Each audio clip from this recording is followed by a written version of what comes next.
93 FM. Radio. Bonjour, événement du lycée de Touguébé hier à Yaoundé. Nous n'allons pas nous attarder sur la guerre des chiffres. Nous n'allons pas perdre notre temps avec le jeu de ping-pong autour de la responsabilité des causes de cet incident où le proviseur est fautif, où les élèves sont fautifs. C'est leur problème là-bas. Nous allons laisser l'autre volet là. Nous n'allons pas aussi perdre notre temps sur la tentative du préfet du Fundi de nous démontrer qu'il y a eu aussi des jeunes qui sont sortis du quartier pour venir semer le trouble au lycée. Tout le monde a vu les images, tout le monde a regardé les vidéos. C'était exclusivement des élèves en tenue. Leur chose de vouloir toujours chercher les boucs émissaires là pour après conclure que ce sont les opposants, les gens qui veulent déstabiliser Biya, qui sont venus instrumentaliser les jeunes. Ce schéma-là, on le connaît. La stratégie de bouc émissérisation pour faire diversion, on la connaît. Donc, laissons ces histoires de jeunes venus des quartiers. Nous tous, on a encore les images dans nos téléphones. On a vu ce qu'on a vu, c'était bel et bien des élèves. Il restait seulement autre fait de dire que ce n'étaient pas les élèves, mais plutôt des gens dont la proximité avec un certain parti politique n'est plus à vérifier, ou alors des gens dont la proximité avec une certaine communauté ethnique n'est plus à vérifier. Donc, laissons l'autre débat là, on connaît déjà le blablabla de nos gens.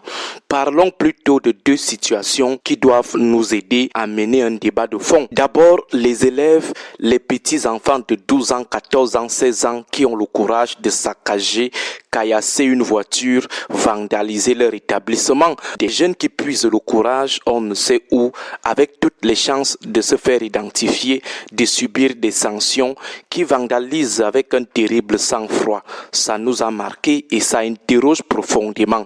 La deuxième situation est l'image où les élèves, toujours 12, 14, 16 ans, affrontent la police anti-émeute. Ils déversent une pluie de pierres sur les agents de la police anti-émeute. Voilà deux situations de face à face qui ont retenu notre attention et nous amènent ce matin à engager plusieurs méditations très profondes. Ces deux situations nous offrent des éléments, des indicateurs sur la profondeur des risques de crise généralisée au Cameroun. Elles nous offrent des indicateurs sur la fragilité de l'équilibre social, politique et sécuritaire au Cameroun. Elles nous rassurent que le Cameroun réunit désormais toutes les conditions d'une implosion générale, les conditions d'une rupture chaotique de l'équilibre social et politique. Cette vandalisation sans crainte et cette défiance de la police anti-émeute par les élèves, des petits enfants qui affrontent la police anti-émeute dans ces vidéos doivent parler aux chrysologues et les spécialistes des alarmes warning. Alors en tant que chrysologue, on retient de ces deux situations la nervosité publique qui a déjà atteint toutes les couches de la société, y compris des catégories insoupçonnées comme les petits enfants et les élèves. Que plusieurs se rassurent que le ras-le-bol vis-à-vis des dirigeants n'est plus une affaire des aînés, des partis politiques, des hommes politiques, des catégories socio-professionnelles. C'est désormais toute la société qui a les nerfs à fleur de peau. La tension sociale et politique est en train de frôler le comble. Les aspirations est en train de se généraliser. Ce n'est plus un problème des gens éternellement tapis dans l'ombre. Que nos dirigeants, qui sont encore soucieux de la paix et de la stabilité du pays, prennent cette réalité très au sérieux. On retient également de ces deux situations la disposition désormais de toutes les couches à en découdre avec les autorités, chacune dans son champ de compétences. De plus en plus, les Camerounais sont prêts à en finir avec les autorités. Le calme qu'on observe là n'est qu'apparent. Beaucoup ruminent la revanche, voire la vengeance. Ils marchent comme ça en route en calculant nos autorités. Que les griots et les myopes en chrysologie arrêtent leurs incantations et prennent cet autre indicateur très au sérieux. Beaucoup cherchent une occasion pour engager la revanche. La troisième chose à retenir en tant que chrysologue est la généralisation progressive du courage, du hemley, de la niaque au sein de la population.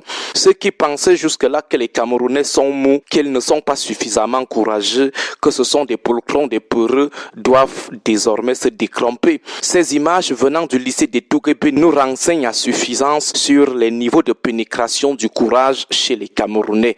Même les petits enfants, les élèves ne sont plus à tester. Ça craint. Si les enfants, les élèves des apolitiques arrivent à défier dans la rue l'autorité publique, l'autorité de l'État, la police anti-émeute, les enfants qui pensent qu'on peut faire descendre une pluie de pierres sur les forces de sécurité, si les enfants peuvent déjà le faire, à plus forte raison les grands, les aînés sur qui ne pèse directement aucune autorité, à plus forte raison les politisés. D'ailleurs, ce n'est pas la première fois qu'on voit les petits enfants dans ces situations de face à face, les élèves affronter les forces de sécurité, parfois même les forces de défense. Les Camerounais ne sont donc pas des poltrons, des faibles comme certains le pensent, juste qu'ils n'ont pas souvent des occasions de bagarrer. Que nos autorités, encore soucieuses de notre stabilité, prennent cet autre indicateur en compte. La quatrième chose à retenir, c'est la déchéance de l'éducation civique au Cameroun. Si les petits enfants se livrent désormais à des actes de défiance vis-à-vis des autorités, des forces de sécurité, cela signifie que le mal est désormais très profond. Ça craint. La dernière chose est la précarité totale de notre équilibre social, politique et sécuritaire. En d'autres termes, ça peut dégénérer à tout moment, n'importe où et à partir de n'importe qui. Bonne journée à tous. Bonne journée. 93 FM.